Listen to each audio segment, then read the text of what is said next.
What's happening, Panda Nation? Peter Von Panda here, and look what I just got! It's a Epica personal blender, not a public blender, just for your own personal use. Thought I would check this out. It seemed to be kind of everything that you need to make, you know, your own shakes, your own drinks, your own smoothies. And what I also liked about it is I've got some stuff here, some Soylent powder. I just picked up this too, some Modulus Nutrition. I thought we'd try it out. I'll actually try it out on that thing. As you can see here, you can fill it up with fruit and, you know, do whatever you want with it. So I'm gonna do true unboxing here. We've got a cap for the bottle itself. This is kind of your standard athletic activity cap. We have right here the bottle, which kind of looks like your standard sports water bottle, polycarbonate, translucent, but the difference is the cap right now that's on there, ouch, that hurts. This will go on there, so when you're on the road, it looks just like a regular water bottle, but you might be able to see there, what I kind of pricked myself on is a 4-pronged blade that was screwed on here because this will act kind of like your magic bullet as the container that gets blended. Now, you can see we have silicone rings inside both of these to make sure that they are waterproof.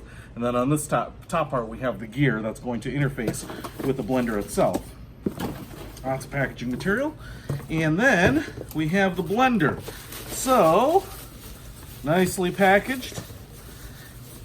This Epica blender was also one of the cheapest blenders that I could find.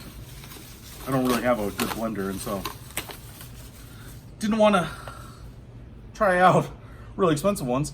Nice 3-foot long cord here, plugs into a regular outlet. We have 4 kind of long rubber pads there, so it should give nice insulation from, you know, the countertop or your table or whatever. Looks like we have a cooling fan down here on the bottom. It's brushed stainless steel base on this, so it's pretty nice. It feels kind of like a, you know, a typical kitchen blender. We have a power button right there, plastic housing on the top. You can see we have 2 little icons, a lock and an unlock. And that's because once you put this sucker on, as far as I can tell, screw this on, and we have little silver arrows on the front and back, and you can see here we have some teeth. So what I think you'll do is you'll just kind of put this in, lining up that arrow with the unlock, push it in, and then twist it, and you're really only turning like 5 or 10 degrees, and that seems to lock this sucker in. And then when we're plugged in, bzzz, blend up your stuff, open it up, flip it over, put on your cap, and hit the road.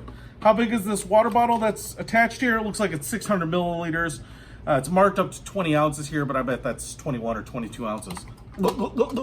Pretty awesome. I dig this thing. I'm sure it works pretty well, but we are going to give it a real world test here and blend up some stuff. So there we have it. Got a lot of powder to water, which is kind of impressive. So now I'm just gonna take the blender top here and screw that on. I have my Epica blender here plugged in. So I'm just going to go ahead and put this in, just like that, lock it in. Doesn't get much easier than that. Then hit this button, see if it works.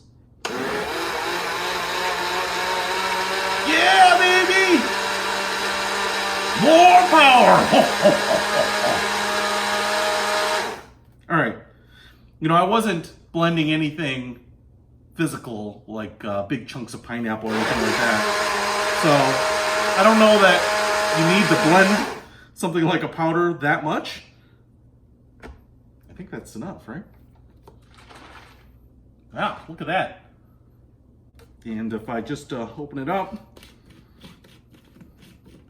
rinse out the blending top portion, your sink, I'm gonna put on my screw top here on the bottle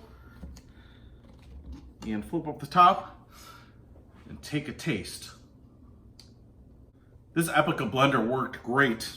Obviously blended this up. I bet it would make small work of chopped up fruit, even vegetables, probably even ice in here. Pretty awesome. I'll put a link to this blender in the description below if you want to pick one up. Peter Von Panda, out!